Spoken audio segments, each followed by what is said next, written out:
கிறிஸ்து இயேசுவுக்குள் மிகவும் பிரியமான சகோதர சகோதரிகளே, நம் யாவருக்கும் நம்முடைய சர்வ வல்லமையுள்ள யெகோவா தேவனையும் அவரது ஒரே குமாரனும் நம்முடைய ஆண்டவருமாகிய இயேசு கிறிஸ்துவையும் அறிவினால் கிருபையும் சமாதானம் நம் யாவருக்கும் பெருக கடவுது என்ற வாழ்த்துரை தெரிவித்துக் கொண்டு, இன்றைய நாளிலும் நாம் தொடர்ந்து இந்த ஒரு வேத பாடத்தை நம்ம கவனித்து கொண்டு வர்றோம். என்ன பாடம் அப்படின்னு நம்ம கவனிச்சோம்னா, லேவியராகமம் புஸ்தகத்துல 16ஆம் அதிகாரத்துல சரியா சொல்லணும்னா ஒப்புரவாகுதலின் நாள், பாவ நிவாரண நாள், அந்த நாளை குறித்து நம்ம பார்த்து கொண்டிருக்கிறோம். அன்புக்குரிய சகோதர சகோதரிகளே, அப்ப பாவ நிவாரண நாள் அப்படின்னு சொல்லும்போது பழைய ஏற்பாட்டுல பாவ நிவாரணம் எதற்காக அப்படின்னு நம்ம கேட்டோம்னா, நம்ம இதுக்கு முன்னாடியே நம்ம தியானிச்சிருக்கிறோம்.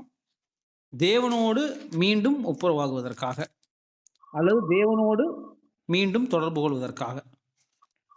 அப்ப பாவ நிவாரணம் அப்படிங்கிறது எதற்காக அப்படின்னு கேட்டோம்னா, நம்ம எல்லாருமே ஆதாமினுடைய பாவத்தினாலும் நம்முடைய சொந்த பாவங்களினாலும் தேவனுக்கு முன்பதாக நம்ம எப்படிப்பட்டவர்களாக இருக்கிறோம்னா கரைப்பட்ட நிலைமையில இருக்கிறோம். அப்ப கரைப்பட்ட நிலைமையில் இருக்கக்கூடிய நாம் பாவ நிவாரணத்தின் மூலமாக என்ன செய்யப்படுறோம் அப்படின்னு கேட்டோம்னா, நாம் எல்லாருமே என்ன ஆகிறோம் அப்படின்னு கேட்டோம்னா, தேவனோடு மீண்டும் ஒப்புரவாகும்படியாக அந்த இடத்துல மன்னிப்பை பெற்றுக்கொள்கிறோம். எதன் மூலமாக மன்னிப்புன்னு கேட்டோம்னா, காலை முதலாவது பார்க்கும்போது ஆரோனுக்காகவும் அப்படின்னு சொல்லும்போது நம்ம பாடத்துல கற்றிருக்கிறோம். ஆரோன் யாரு அடையாளப்படுத்துறாங்கன்னா கிறிஸ்து மற்றும் சபை, மற்றும் ஆரோனுடைய வீட்டாருக்காக அப்படின்னு சொல்லும்போது அங்க உலக ஜனங்களுக்கும் அங்க அப்ளை ஆகுது.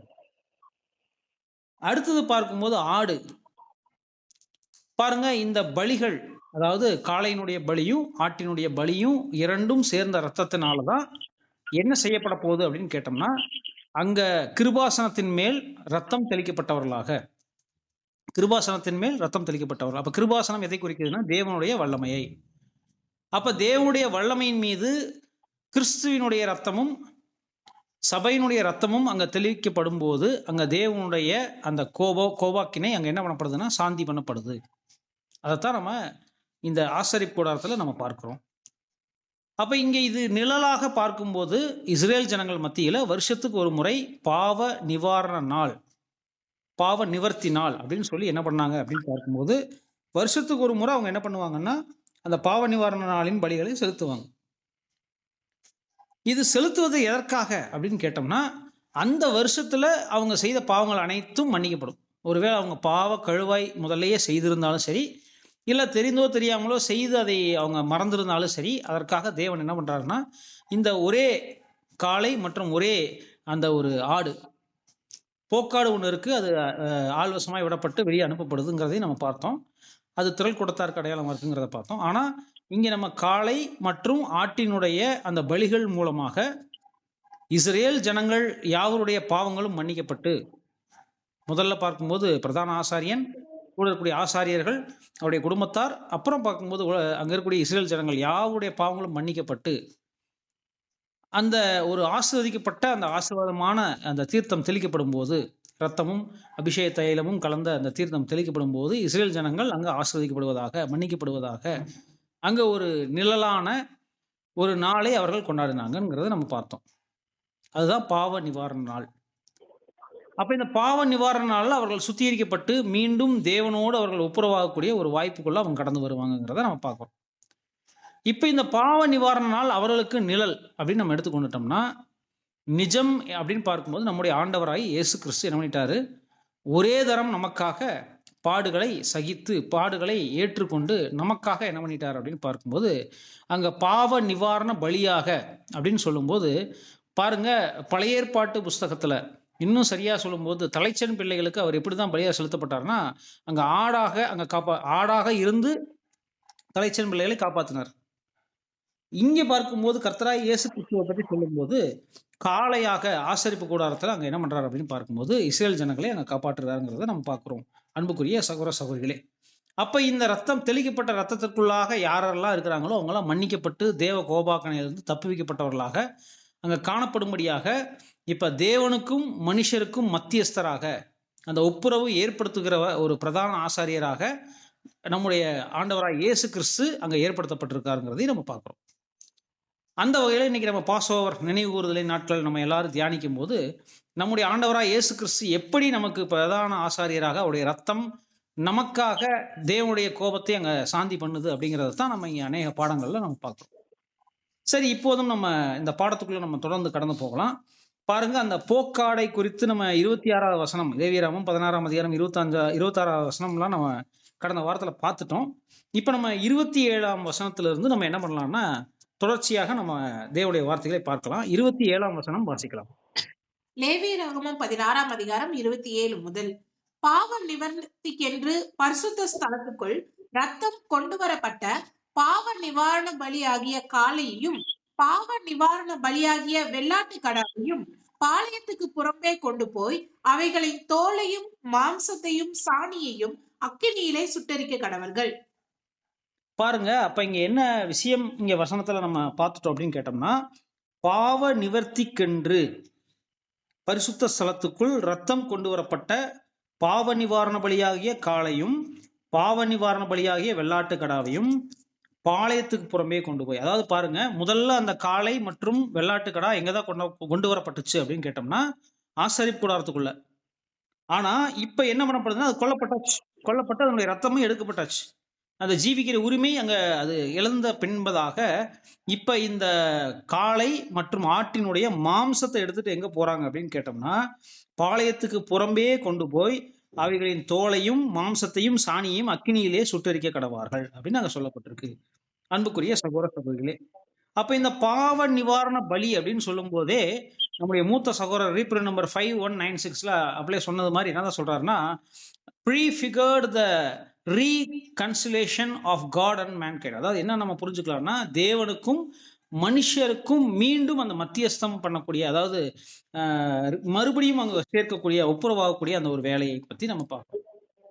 அப்ப அங்க நம்ம என்ன பார்க்கிறோம்னா பாளையத்துக்கு புறம்பே அப்படின்னு இருக்கு. பாளையத்துக்கு புறம்பே அப்படின்னு சொல்லும்போது அதை குறித்து கூட நம்முடைய மூத்த சகோதரர் எப்படிதான் குறிப்பிடுறாருன்னு கேட்டீங்கன்னா, as a vile thing in the eyes of the world. eyes of the world அப்படின்னா உலகத்தின் பார்வையில் படாதபடிக்கு நம்ம எப்படி இருக்கணுமாமா, பாளையத்துக்கு புறம்பே அப்படின்னா உலகத்துக்கு வெளியே. ஏன்னா நீ உலகத்துக்கு ஒத்த வேஷம் தெரியாமல் நம்ம வசனங்களை பார்க்கிறோம். அப்படின்னா உலகத்துக்கு உரிய அதை போன்ற ஒரு அங்கேயே இருந்து அந்த மண்ணிலே இல்லாம இங்க பாளையத்துக்கு புறம்பே அப்படின்னு சொன்னா நம்மளை யாருமே மதிக்க மாட்டாங்க, யாருமே நம்மளை கவனிக்க மாட்டாங்க. அப்படிப்பட்ட ஒரு நிலைமை அப்படிங்கிறத நம்ம பார்க்கிறோம். As a ஸ்ட்ரென்ச் in there nozzles அப்படின்னா அவங்களுடைய பார்வைக்கு அளவு மூச்சு காற்று படாத ஒரு இடத்துல அப்படிங்கிற மாதிரி நம்ம புரிஞ்சுக்கலாம்.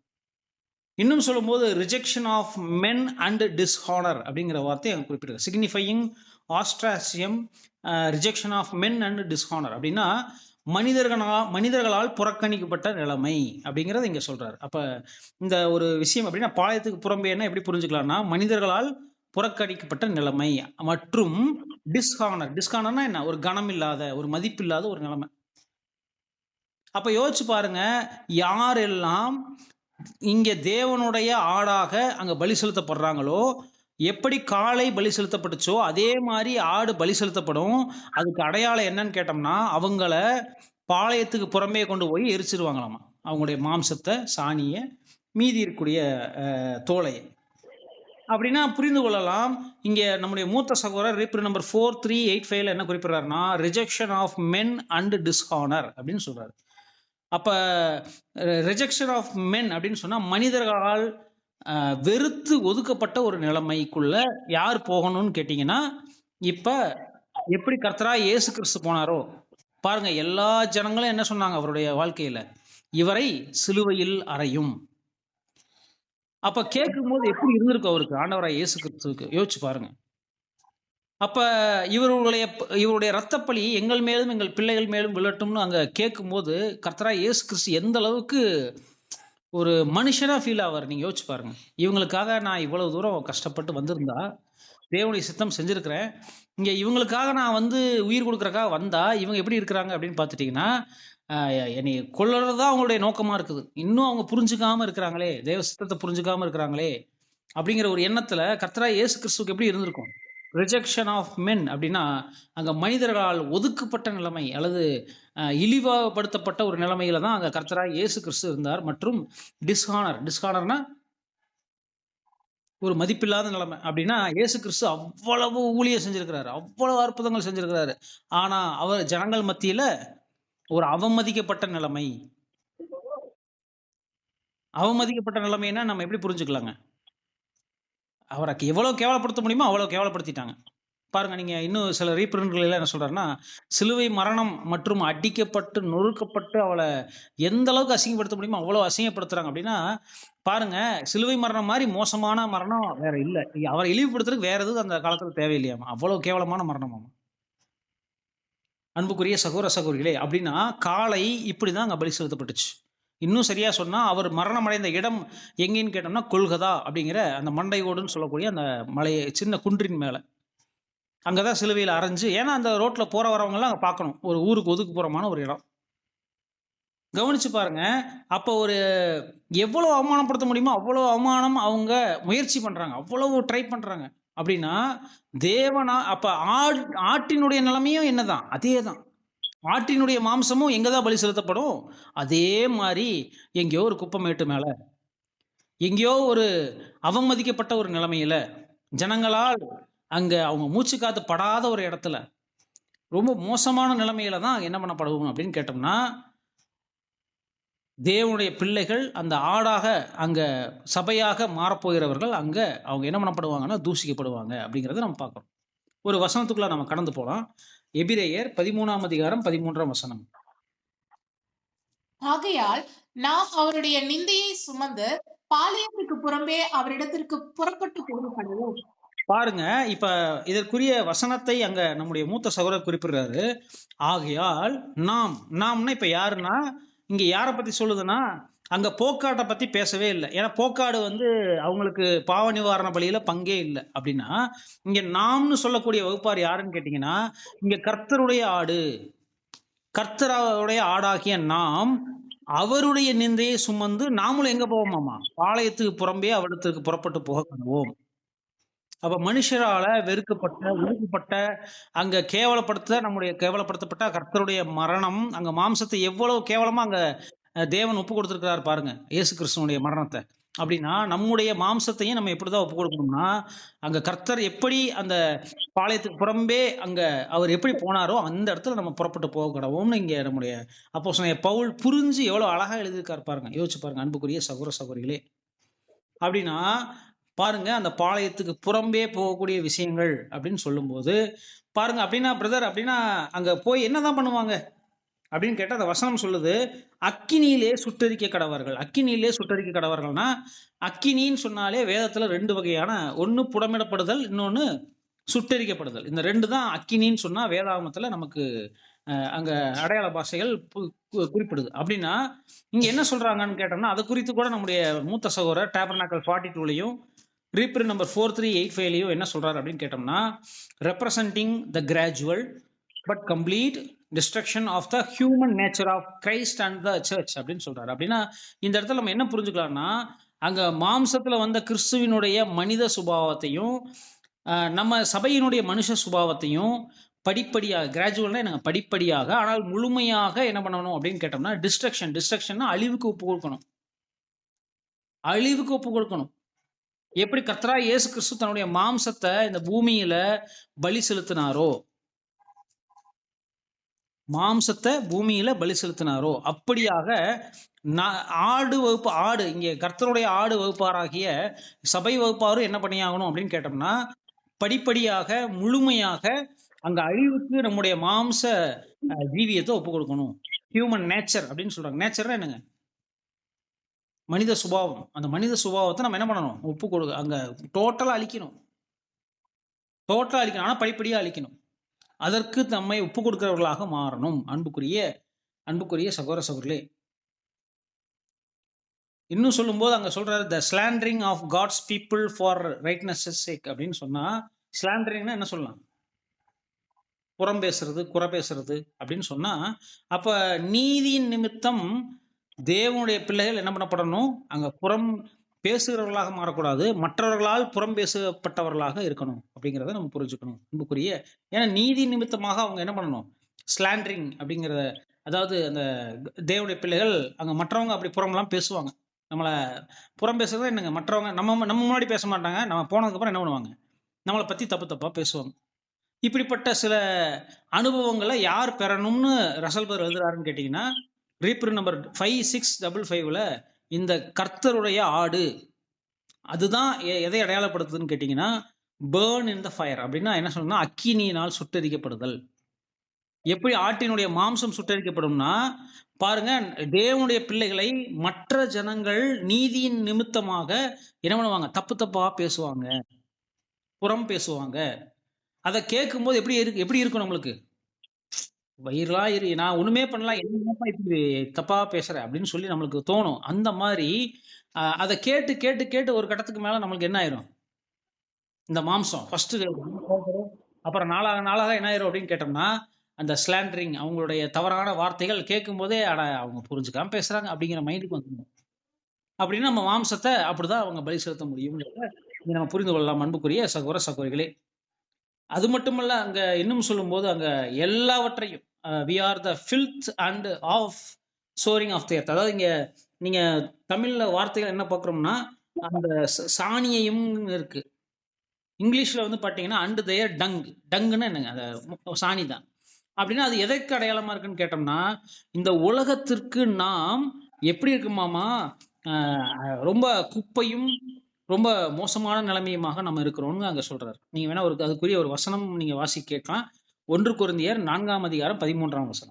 தூஷிக்கப்பட்டு வேண்டிக் கொள்கிறோம், இந்நாள் வரைக்கும் உலகத்தின் குப்பையை போலவும் எல்லாரும் துடைத்து போடுகிற அழுக்கை போலவும் ஆனோம்.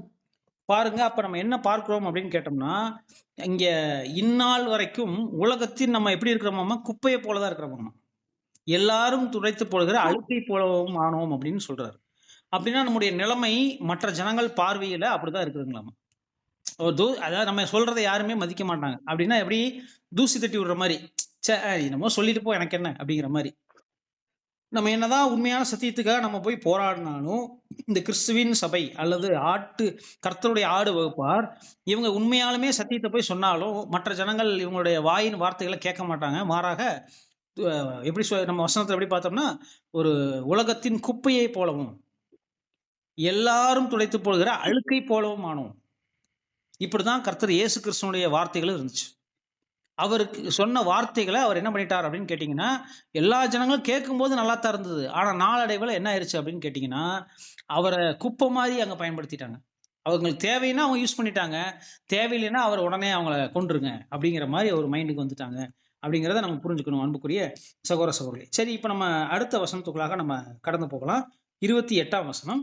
லேவியராகமம் 16:28. அவைகளை சுட்டெரித்தவன் தன் வஸ்திரங்களை தோய்த்து ஜலத்திலே ஸ்நானம் பண்ணி பின்பு பாளையத்துக்குள் வருவானாக. பாருங்க, அப்ப இங்க என்ன சொல்றாரு அப்படின்னு கேட்டோம்னா, அதாவது கிறிஸ்துவினுடைய அந்த மனித சுபாவத்தையும் மற்றும் சபையினுடைய மனுஷ சுபாவத்தையும் முற்றிலும் அழிச்சிடணும் அப்படின்னு அங்க சொல்றாரு. முற்றிலும் அழிச்சிடணும், அவைகளை சுட்டெரித்தவன் அப்படின்னு சொல்றாரு. சுட்டெரித்தவன்னா இங்க என்ன சொல்றாரு அப்படின்னு கேட்டோம்னா, அவங்களை அழிச்சவங்க அப்படிங்கிறத பத்தி பேசுறாரு. இப்ப இவங்க எங்க வருவாங்க, இவங்களை பத்தி பேசும்போது என்ன சொல்றாருன்னா, இப்ப யாரெல்லாம் சுட்டெரிக்கிறாங்களோ, தங்களை தாங்களே அங்க தேவனுடைய சித்தத்துக்கு இசைந்து தங்களுடைய மாம்சத்தை அங்க சுட்டெரித்தவர்கள் இப்ப ஜலத்துல ஸ்நானம் பண்ணி, ஜலம்னா நமக்கு தெரியும் சத்தியம். அப்ப சத்தியத்துல நம்ம என்ன பண்ணணும் அப்படின்னு கேட்டோம்னா, ஸ்நானம் பண்ணணும். அப்படின்னா என்ன அர்த்தம்னா, சத்தியத்தினால் நம்ம கழுவப்படணும் அப்படிங்கிறத இங்க சொல்றாரு அன்புக்குரிய சகோதர சகோதரர்களே. தொடர்ந்து நம்ம அடுத்த ஒரு வசனத்துக்குள்ள கடந்து போலாம். 29ஆம் வசனம். லேவியராகமம் 16:29. 7ஆம் மாதம் 10ஆம் தேதியிலே சுதேசியானாலும் உங்களுக்குள் தங்கும் பரதேசியானாலும் தங்கள் ஆத்துமாக்களை தாழ்மைப்படுத்துவதுமன்றி ஒரு செயலையும் செய்யாமல் இருக்க வேண்டும். இது உங்களுக்கு நித்திய கட்டளையா இருக்க கடவுது. பாருங்க, இந்த 7ஆம் மாதம் 10ஆம் தேதியிலே ஏதோ புதுசாலாம் அங்க சொல்லல. இங்க என்ன சொல்ல வர்றாருன்னா, இந்த பாவ நிவாரண நாள், பாவ பரிகார நாள் என்னைக்கு நடக்கணும்னு இதை சொல்றாரு. அது வந்து 7ஆம் மாதம் 10ஆம் தேதியிலே அங்க நடக்கணும். அப்ப அங்க யாரெல்லாம் செய்யணும்னா, சுதேசினா வெளியூர்க்காரரா இருந்தாலும் சரி, இல்ல வெளியூர்லேருந்து வந்திருக்கக்கூடிய பிரதேசியா இருந்தாலும் சரி, எல்லாரும் தங்களுடைய ஆத்துமாக்கள அங்க இருக்கிறவங்க எல்லாரும் தாழ்த்தணும். ஒரு வேலையும் அங்க செய்யக்கூடாது. செய்யக்கூடாதுன்னா என்ன அர்த்தம்? ஒரு வேலையும் செய்யக்கூடாதுன்னா, உலகத்தினுடைய மற்ற காரியங்கள்ல பிஸியா இருக்கக்கூடாது. மாறாக எல்லாரும் அங்க எங்க வந்து நிக்கணும்னா, தேவனுடைய ப அந்த ஆசரிப்பு கூடாரத்துக்கு முன்பதாக வந்து நிக்கணும். அதுதான் அங்க நித்திய கட்டளையா இருக்கு. அப்படின்னா நம்முடைய கர்த்தராகிய இயேசு கிறிஸ்து இன் என்ன பண்ணிட்டாருன்னா, அங்க உலகத்தினுடைய வேலையை கவனிக்காம, முழுமையாக தன்னை நம்முடைய மாம்சத்தையும், மாம்ச சுபாவத்தை அழிக்கும்படியாக என்ன பண்ணிட்டாருன்னா, அவர் தம்மை ஒப்பு கொடுத்துட்டார். அப்படின்னா இங்க நாம கூட என்ன பண்றோம்? படிப்படியாக நம்முடைய மாம்சம் அங்க அழிவுக்குள்ளாக வரும்படியாக, நம்ம படிப்படியா நம்மளும் என்ன பண்றோம் அப்படின்னு கேட்டோம்னா, அங்க நம்மையும் சுட்டெரிக்க அனுமதிக்கிறோம் அப்படிங்கிறத தான் இங்க பார்க்கிறோம். அப்படின்னா வேலை செய்யாமல் இருக்க வேண்டும் அப்படிங்கிறது நம்ம நேரடியா எடுத்துக்கொள்ள வேண்டாம். ஏன் வேலை செய்யாமல் இருக்கக்கூடாதுன்னா, இன்னைக்கு வேலை இல்லாம நம்ம என்ன பண்ண முடியாது? சாப்பிட முடியாது. ஒரு அமௌண்ட் இல்லைன்னா நம்ம என்ன பண்ண முடியாது? பஸ்ல டிராவல் பண்ண முடியாது. சர்ச்சுக்கு வர முடியாது. தேவனுடைய வார்த்தையில கேட்க முடியாது. அப்படின்னா இங்க அத பத்தி இங்க சொல்றது இல்லை அன்புக்குரிய சகோதர சகோதரிகளே. அதாவது நிஜமான வேலையை பத்தி இங்க பேசலைன்னு நாங்க சொல்றாரு. மாறாக ஆவிக்குரிய வேலையை விட்டுட்டு மற்ற தேவையில்லாத எந்த ஒரு வேலைகளையோ, ஆவிக்குரிய வேலைகளை விட்டுட்டு மற்ற நம்முடைய நேரத்தை செலவழிக்கக்கூடிய வேலைகளையும் நம்ம பயன்படுத்தக்கூடாதுங்கிறாரு. எப்படி பிரதர் இது புரிஞ்சுக்கிறது அப்படின்னு கேட்டா, பாருங்க இப்ப நம்முடைய டைம் என்னங்க? 1 ஹவர் சாரி 1/2 அன் ஹவர். இந்த 1/2 அன் ஹவர் தேவனுடைய ஊழியத்துக்காக நம்ம டைம் ஸ்பெண்ட் பண்றதுக்காக நம்ம வந்திருக்கிறோம். இந்த நேரத்துல ஒருவேளை யாராவது உட்கார்ந்து எழுதிட்டு இருந்தீங்கன்னா எப்படி இருக்கும்? இந்த நேரத்துல யாராவது வந்து போன் பார்த்துட்டு இருந்தா எப்படி இருக்கும்? இந்த நேரத்துல ஒருத்தர் சிரிச்சுக்கிட்டு பேசிக்கிட்டு இருந்தா எப்படி இருக்கும்? அன்புக்குரிய சகோதர சகோதரிகளே, தேவனுக்கு கொடுக்க வேண்டியதை தேவனுக்கும், மனுஷருக்கு கொடுக்கறது மனுஷருக்கும் கொடுக்கணும். ஆனா நீங்க தேவனுக்கு கொடுக்கறதுல முழுசா கொடுக்காம முழு மனசோட நீங்க கொடுக்கலைன்னா, கண்டிப்பா அது நீங்க வேற ஏதோ வேலை செய்யற மாதிரி தான். அப்ப நீங்க வேலை செய்யும் போது இது தேவன் உங்களுக்கு கொடுத்திருக்கிற நித்திய கட்டளை. அப்படின்னா நீங்க செய்ய வேண்டிய இப்ப ஒருவேளை நீங்க எக்லிஷியால உட்காந்துட்டு போன் பார்த்துட்டு இருந்தீங்க, அது நல்லா இருக்குங்களா? வேற ஏதாவது டிராயிங்கோ இல்ல வேற ஏதாவது நீங்க ஒரு எழுதிக்கிட்டோ கிறுக்கிக்கிட்டோ இருந்தீங்கன்னா, அப்ப தேவனுக்கு நீங்க கனம் பண்றீங்களா இல்லையா? ஒருவேளை தூங்கிட்டு இருந்தீங்கன்னா நல்லா இருக்குமா? நல்லா இருக்காதா? வேடிக்கை பார்த்துட்டு இருந்தா நல்லா இருக்குமா? நல்லா இருக்காதா? சத்தியம் கேட்க வந்த இடத்துல நம்ம என்னதான் பண்ணணும்? சத்தியம் மட்டும் தான் கேட்கணும். மாறாக வேற வேலைகள்ல நீங்க இருந்தீங்கன்னா, அது தேவனுடைய அ கோபத்துக்கு கூட நீங்க ஆளாக நேரிடலாம் அப்படிங்கிறதையும் நம்ம புரிஞ்சுக்கணும் அன்புக்குரிய சகோதர சகோதரிகளே. தொடர்ந்து நம்ம வசனத்துக்குள்ளாக நம்ம கடந்து போகலாம். பாருங்க 30வது வசனத்தை வாசிக்க கேட்கலாம். லேவியராகும் 16:30.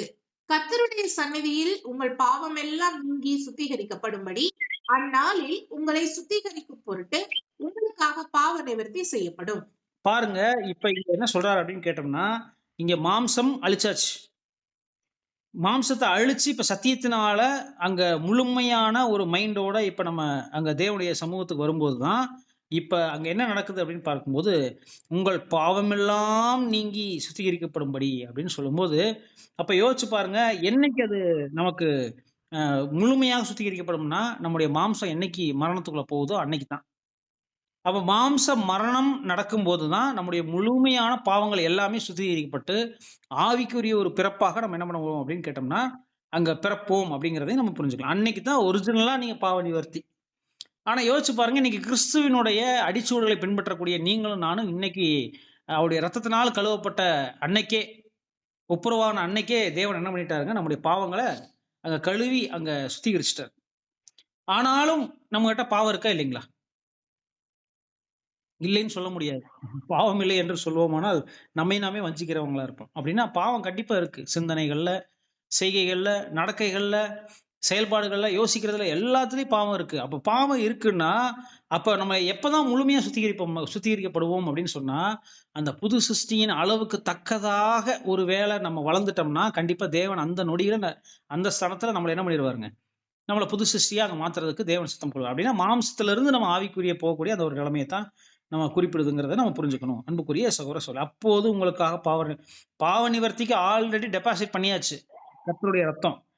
இருந்தாலும் முழுமையாக சுத்திகரிக்கிறது அப்படின்னா, இந்த பாவ மாம்சத்தை விட்டு என்னைக்கு நம்ம வெளியே போறோமோ அன்னைக்கு தான் முழுமையான ஒரு சுத்திகரிப்பு நமக்குள்ள வரும். அப்பதான் ஆவிக்குரிய ஜீவியாக திவ்ய சுபாவத்துக்குள்ள பங்கெடுக்கிறவர்களாக பாவமே இல்லாத ஒரு ஜீவிகளாக தேவனிடத்தில் நம்ம பங்கடைவோங்கிறத தான் நம்ம இங்க பார்க்கிறோம்.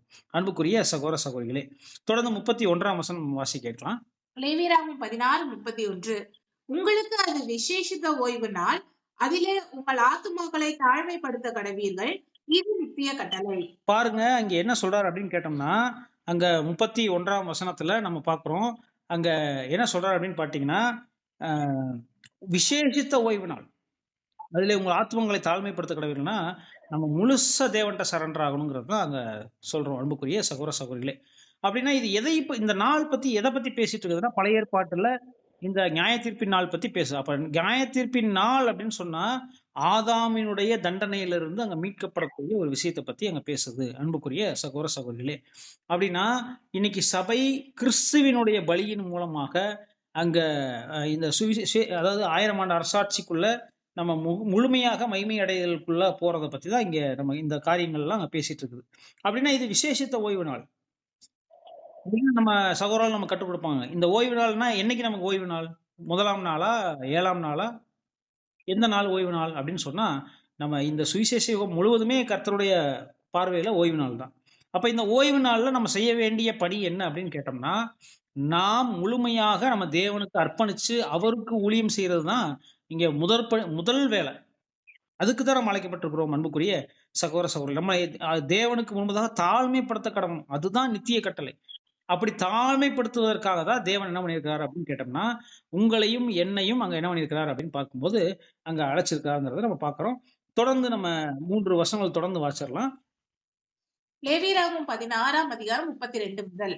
அபிஷேகம் பெற்றவனும் தன் தகப்பன் பட்டயத்திற்கு வந்து ஆசாரிய ஊழியம் செய்ய பிரதிஷ்டை பண்ணப்பட்டவனுமாகிய ஆசாரியனே பாவ நிவர்த்தி செய்ய கடவன். அவன் பரிசுத்த வஸ்திரங்களாகிய கடல்நூல் வஸ்திரங்களை உடுத்திக் கொண்டு பரிசுத்த ஸ்தலத்துக்கும் ஆசரிப்பு கூடாரத்துக்கும் பீடத்துக்கும் பிராயசித்தம் செய்து ஆசாரியருக்காகவும் சபையின் சகல ஜனங்களுக்காகவும் பாவ நிவர்த்தி செய்ய கடவன். இப்படி வருஷத்தில் ஒரு முறை இஸ்ரேலுக்காக அவர்களுடைய சகல பாவங்களுக்கும் பாவ நிவர்த்தி செய்வது உங்களுக்கு நித்திய கட்டளையாய் இருக்க கடவது என்று சொல் என்றார்.